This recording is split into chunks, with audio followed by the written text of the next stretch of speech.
Hello everyone. Welcome back. This is Aluminum Tarot. Thanks so much for joining today. We are going to do the sign of Gemini, Sun, Moon, and Ascendant. We're going to go through a few orders of the day as always, but I guess to kick things off, thanks so much for all the love and support. I'm seeing a lot of good, feedback from the analytics right now. More subscriptions and more, likes and engagement. So that's wonderful stuff. Thank you so much for all of that, and I sincerely appreciate it. So firstly, we're going to start. If you like what you see here, please be sure to give a like, share, subscribe, ding that notification bell so that you don't miss any updates from future postings, as always. And then after that, if you would like a personal reading with me, one that is in tune with your specific energies and not with the energies specifically of the collective, then feel free to reach out to me at the information provided in the description box below. So that's order number one. Order number two is going to be the transits taking place at the current point in time. I am working on doing my homework with these types of things, and I will make sure that I get that into each and every single reading that I do for this channel, so that way we can keep up to date with the astrological forecasts. The first one that we want to talk about is that there is going to be a solar eclipse in Libra on the 2nd of October. This is going to deal with kind of a shadowing of the self. We have some kinds of challenges to the ego. It's about releasing and purging, very Plutonic energy if you want to look at it that way. But in Libra, it's going to help us to kind of get back to best and get back into balance with the things that we need to address within our specific lives. So look at where Libra is in your chart, and you will see that the sun will be transiting that specific house.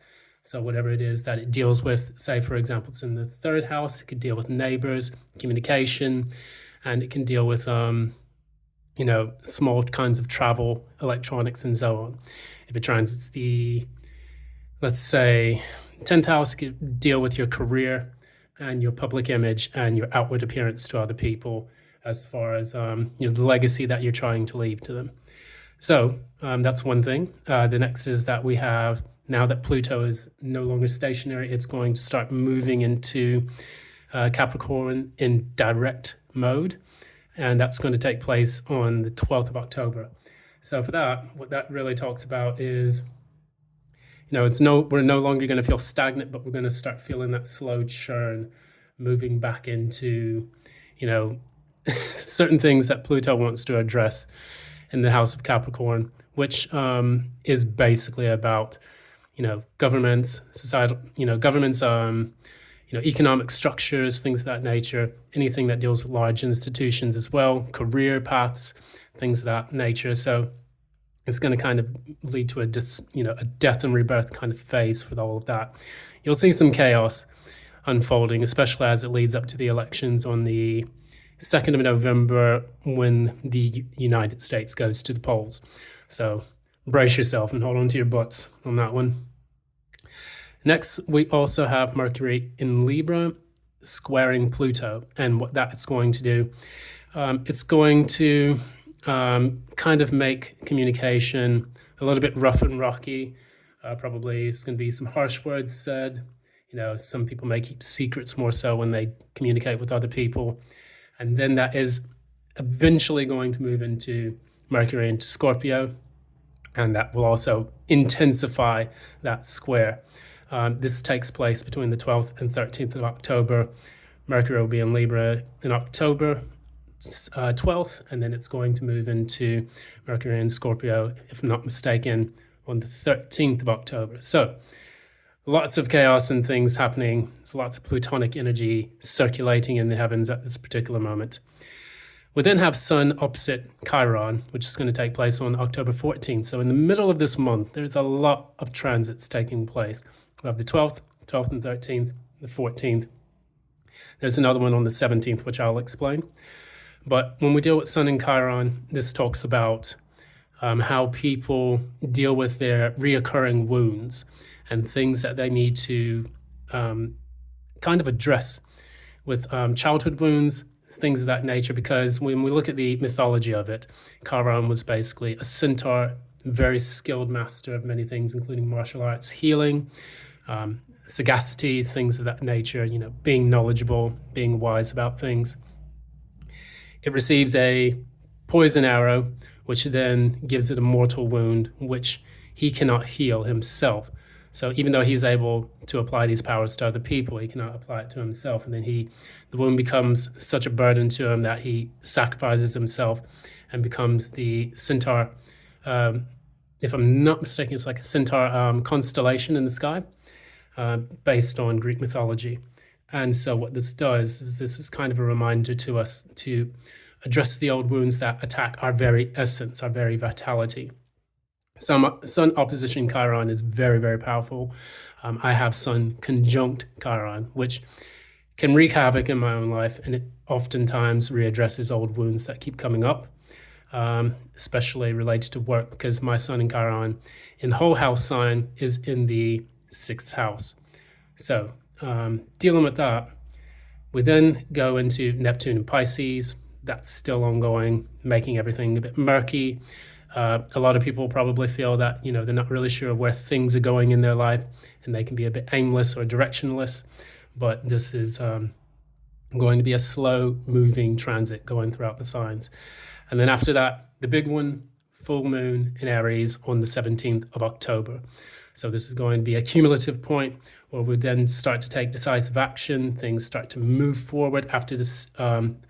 It was the partial lunar eclipse in Pisces that took place on the 17th it was the 18th of September last month. Well, earlier this month. We're almost in October, not quite.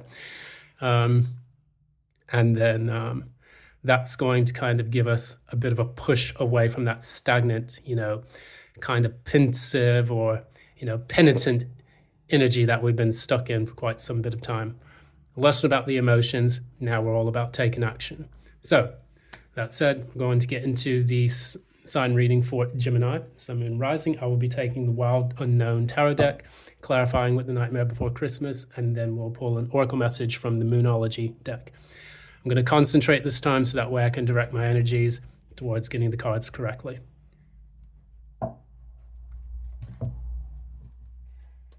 Okay. Sun, Moon, Rising for October 2024. Sun, Moon, Rising for October 2024.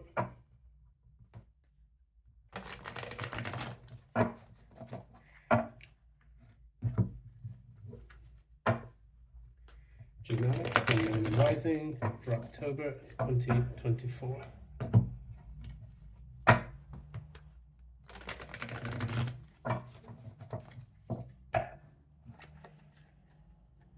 Okay.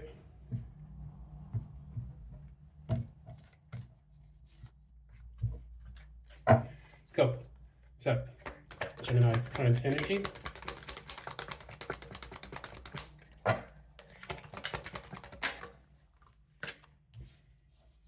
Your card is challenge.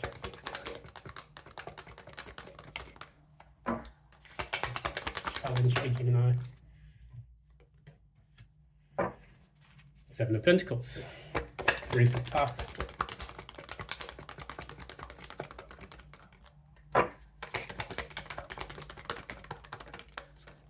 Okay. 2 cards fell up there.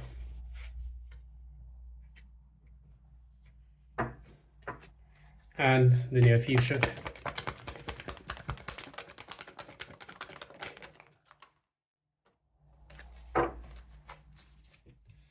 All right. What's at the core?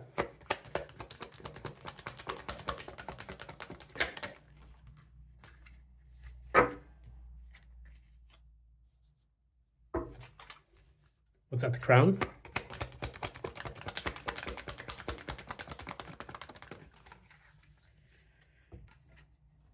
Right. What's the signifier for all of this?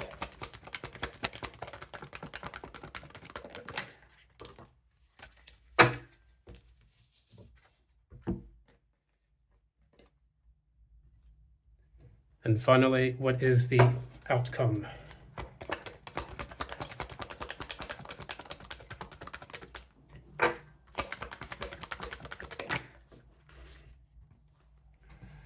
All right, So we have here, bottom of the deck, we have the Wheel of Fortune in reverse. Seems that there is a period of your life where things have felt quite stuck, things are not being quite well addressed with making the progress that you want within a specific field. According to these signifiers here that have been placed on the table, we have here the Moon and the Emperor. These are both major arcana cards. So this is about finding a way for you to take control of your life, but not being able to see the way forward. Also having to tap more into your intuitive energies in order for you to achieve that and find your way. So with all of this, we find that maybe control was taken away from you in the past. You may have felt that in the past you had a bit more control of your life, whether that was financially or in your love relationships. This is now being kind of, you're being pushed into a back seat of your life rather than having to deal with, being able to have the authority to do that on your own. So in essence, it can feel like things are not really clear as to how to move forward because we do have the Ace of Swords in the reverse. This is about not receiving communication and not being able to have that breakthrough, which is essential for you to make that movement forward. And oftentimes we use the Ace of Swords to cut out something that no longer serves us. And in this particular case, what it's showing us is that it may be a bit more difficult for us to do that now that we are wondering about, okay, how do I sit here and kind of ponder about this? How do I kind of find the way forward? Give me 1 second. Okay, let's carry on. So, so what I was speaking about there, the reason why I say this also is because we have the Seven of Pentacles in the reverse as the challenge. So it's about learning and understanding what you need to give up on. And oftentimes we invest a lot of energy, which the Pentacles represent not just physical assets like money and material resources, wealth, things of that nature, but it can also represent your time, energy, and the things that you put into something in order for it to germinate or to grow. And so it's almost like you're sat here wondering, what can I do? Or what's something that I need to cut out? Because oftentimes when you have these Seven of Pentacles in the reverse, it means that something that you have been investing in or something that you have been putting your time and hard work and effort into is no longer viable. And so you're cutting it out. But if this is the challenge, it's difficult for you to cut that thing out. Perhaps if you were looking at this in the sense of you had a job and oftentimes people will stay in work because they know that it pays the bills, or that you have dependents that that rely on you to make money and be able to provide for the family. Say, for example, like a wife or a child or something like that. And yet the job that you're working in is so unbelievably toxic that you may have difficulty moving forward, persisting through all of that, because maybe the current labor market doesn't allow you to just up and leave and then find a new job, because it could take months. Sometimes for people it's taken years. And so for you, that's one of the big issues that you're having to face in all of this. Now we look at the recent past, which was the Four of Wands reverse, and it was the Star reverse. So one of two things could have happened. You could have experienced a period of instability. Typically the Four of Wands in the upright is about stability. It's also about celebrating milestones within your life. But with this coupled with the Star reverse, it almost seems like you're either forced to move due to the fact that, you had a hopeless situation to deal with. Maybe things didn't go the way you wanted to, and you have this kind of Five of Pentacles or Five of Cups kind of moment where there's a change that provokes a response within you that leads to disappointment.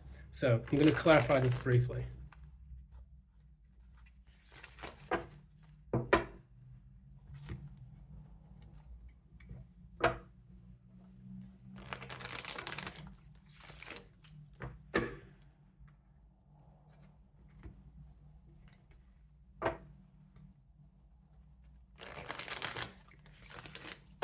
Right.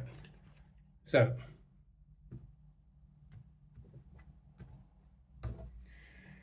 let's find out a little bit more about what this is referring to. So clarify Four of Wands reversed. Hermit mode, that's Virgo energy. And the Lovers, that's your energy with Gemini. So the Star reversed as well.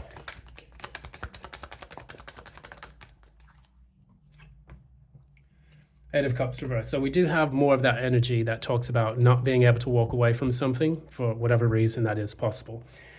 So we have here, sometimes when we have the Four of Wands in the reverse, what it can talk about is someone who is unable to make a breakthrough and moving into a new phase within their life, celebrating that new milestone. So it's almost like a small version of the world in many ways, I would look at it, because it is kind of a conduit card. You can even see with this particular deck, there's a light or there's a darkness at the end of that. It's almost like a wormhole, you would see the Four Wands here, kind of deleting the demarcation lines or the borders of that. The Star reverse, it's almost like the star in the background is been blocked out. So it's like you don't see a way forward. You don't see the way forward into that new phase of your life that would be actually instrumental to your happiness and your well-being. And what we see here with the cards clarifying that, you have the Lovers reverse, which is about not being able to make a choice or that a choice is delayed, not being able to trust your higher self in order to be connected to whatever it is that you're trying to manifest or whatever it is that you're trying to get off the ground. You have the Hermit here as well. You're trying to go in and find those answers, and maybe that's one of the reasons why the Ace of Swords has not quite come yet in the upright. So it's all about, going within, finding that same star, because in the traditional Rider-Waite, we have the Hermit holding a lantern, which represents the energy of the star, which is the guidance that that the universe provides in order to get you into the next phase of your life after a Tower moment. So you're pretty much looking for that light at this current time and making sure that you can kind of gather enough information or enough intel to receive that Ace of Swords moment. Because right now, the way things are, it's like you just can't really walk away from everything. Maybe, like I said, you may be financially dependent on something that blocks you from moving into a new phase of your life, or a new job, or maybe a new home or something like that. That would be beneficial to you. However, of course, current economic situation is not really good or conducive for that anyways. Moving forward into the future, we have the Chariot in the reverse, which means that things are a bit blocked and stagnant still. So clarify the Chariot reverse.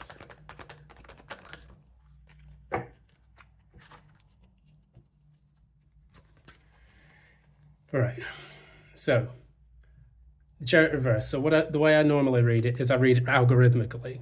This is happening because of these things. This is happening because of these things. So with the Chariot reverse, normally we see that it is about trusting the universe to guide you into the next phase of your life. It's about rapid, swift change. Normally it represents puberty in the physical body, and also it can represent moving to a new area, because the Emperor in the traditional Rider-Waite is moving away from the city, the things that are familiar and the things that he's already built up, to move into a new era, which then leads to the Strength card, which is about endurance and being able to be confident enough to go into that new area prior to hitting the Hermit card. Because now that you're far away from the city and far away from all the creature comforts that you've accumulated, you now then go into the Hermit, because he's now in this kind of outer world area of his existence with the Fool's Journey. So looking at all of that, we see the Chariot is in the reverse. It's blocked energy. It's not being able to move forward, not being able to make progress, which kind of goes into the theme that we've been speaking about here. However, what it talks about here, this is taking place because of Page of Wands, Page of Swords in the reverse, and the Magician. So we have two pages here.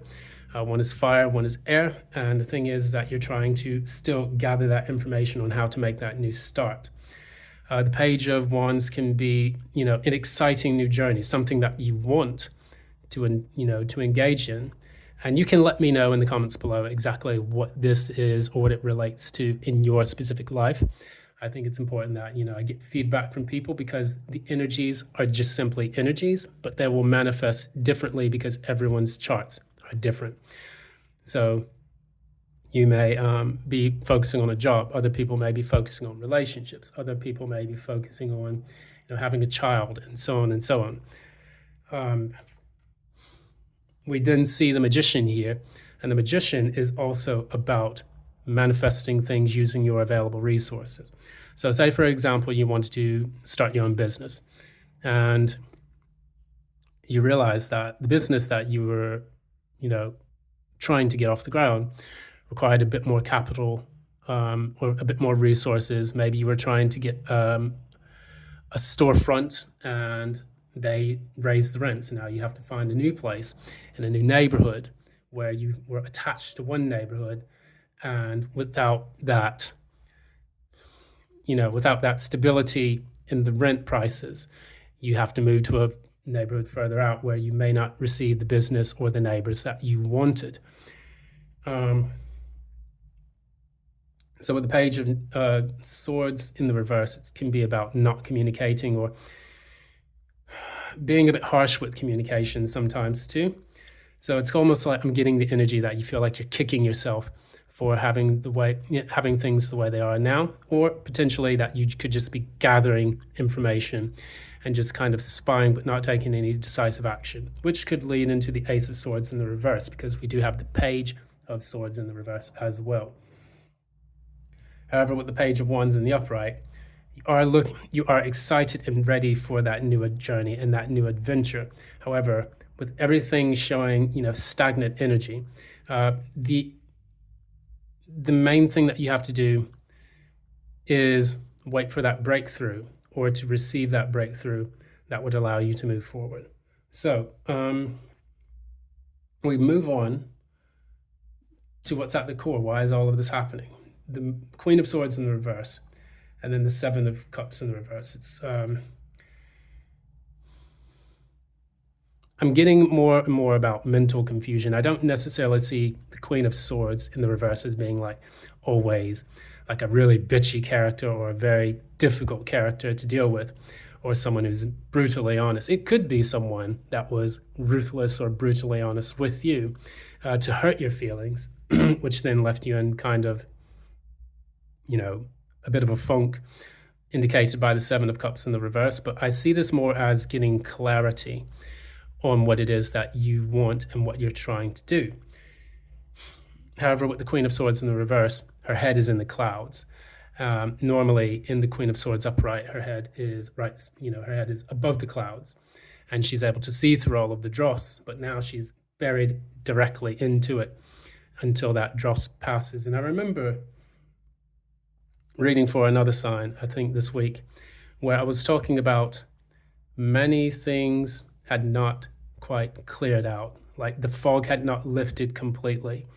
And I get a lot of that energy now that we were dealing with the moon in Pisces, in the recent past, which Pisces, and then of course this, Neptune in Pisces energy is giving us a lot of this kind of lack of clarity with the things that we need to do in our lives in order to make the progress forward, because we're not quite in the Aries energy yet, although the moon is moving into Aries, and it will then accumulate until the full moon in Aries on the 17th of October.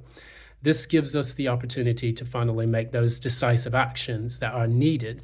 So right now, we're still kind of dealing with the remnants, the vestiges of that Piscean energy, so that we can clear the path and move it forward. So I'll just pull one or two clarifiers for this.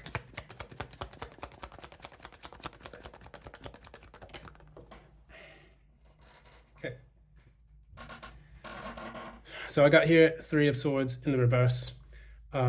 It could be that you have been dealing with a heartbreak, or a severe disappointment, potentially even a betrayal. That could have taken place in your work life. It could have taken place in your love life as well. So now, say for example, this applied to someone who, this is affecting their love life. They have a breakup with someone, they have to move out, but now they don't know where to go.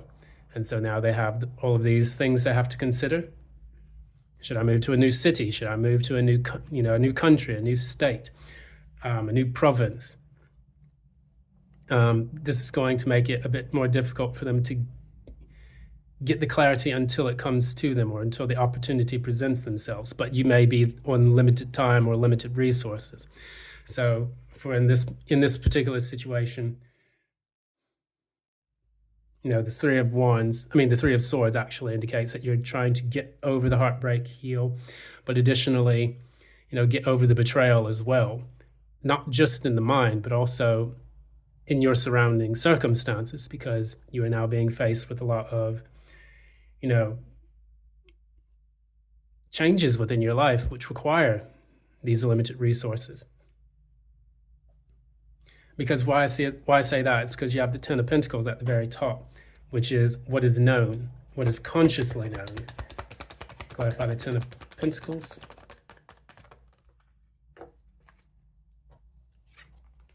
Yeah, Ten of Pentacles is clarified by the Ace of Pentacles. You're waiting for that offer to come to you.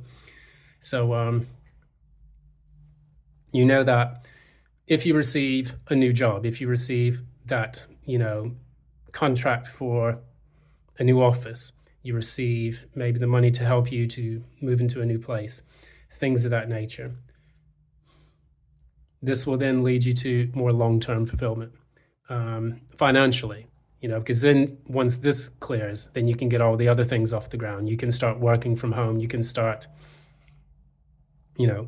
raising your child there and have a bit more stability. You can have a permanent address where, you can start, getting things off the ground with other employers, because you don't want to just roam around all the time and not really be sure where things are going to take place next. So that foundation is going to be important for you. Sometimes that is indicated by the Four of Wands. And with the Four of Wands in the reverse, it can be that your foundation is being upset. It's like upsetting the apple cart is what I'm getting. And so this forces the relocation, the move, or, the instability in circumstances, which is something that you want to get clear and stable now. Now, Geminis normally love change, but we're not really talking about a stereotypical Gemini. We're talking about people who have sun, moon, or ascendant in Gemini, and that can mean that they have other placements which are in different kind of things, more like earth signs. They could have a Taurus moon, or they could have a Taurus ascendant, even a Taurus sun. I mean, I'm a Mercury in Gemini, as you can tell by my rants and my rambles and, kind of like communication that's all over the place.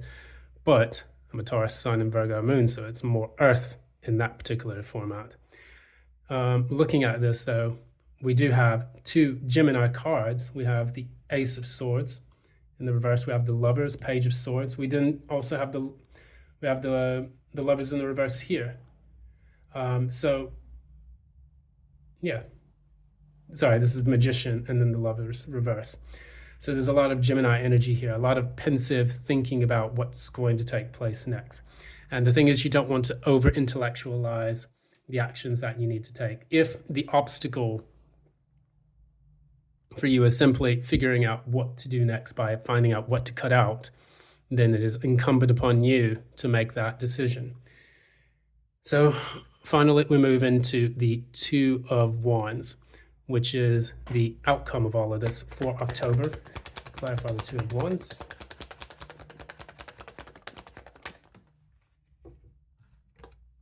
So we get the Seven of Cups again. So it's double clarifying this, and this is the synchronicity I've been speaking about. It's about getting clear on the path forward. You can even see that these two wands look like a road going into the distance right here. And it's very interesting the way that pans out. Once you have your path clear, once you have a set plan, then you can start acting upon it and adjusting it as material circumstances change. There's the saying that, man plans and God laughs. That is true to an extent, but it's still important to have a plan just in case, because you can operate based on different scenarios. And, have a little bit more of a backing rather than doing things blindly and then everything goes wrong and then you're kind of left in a tight spot. Clarify with one more.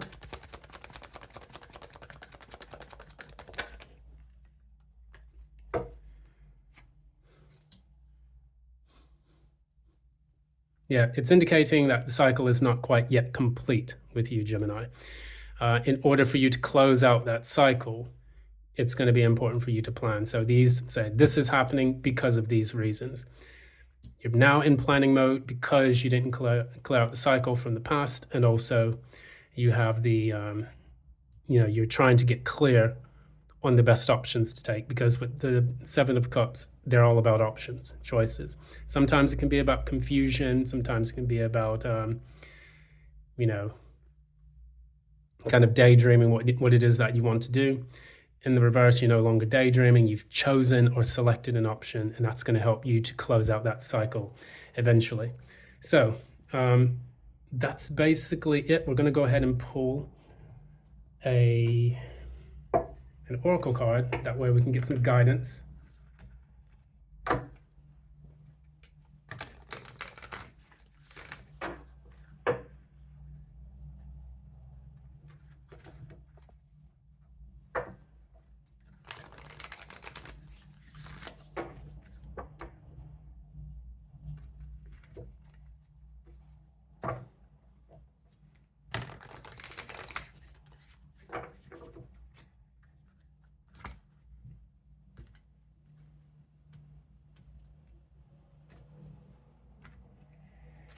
Right, what is the advice for Gemini?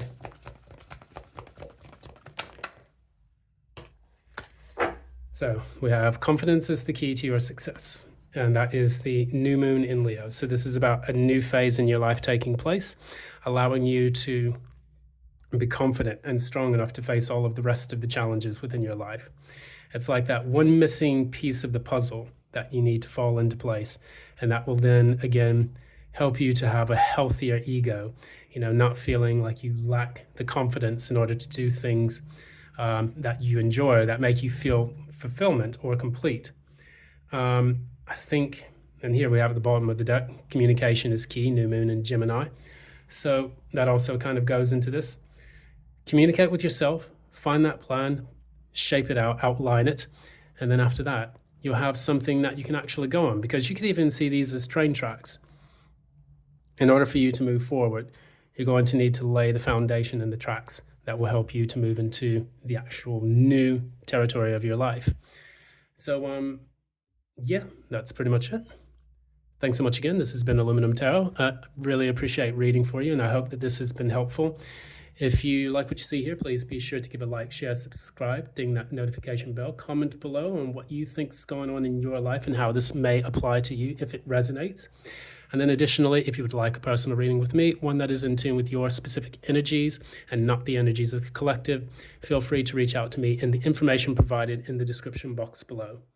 That's going to be all for today. Thank you so much. And until next time, love and light.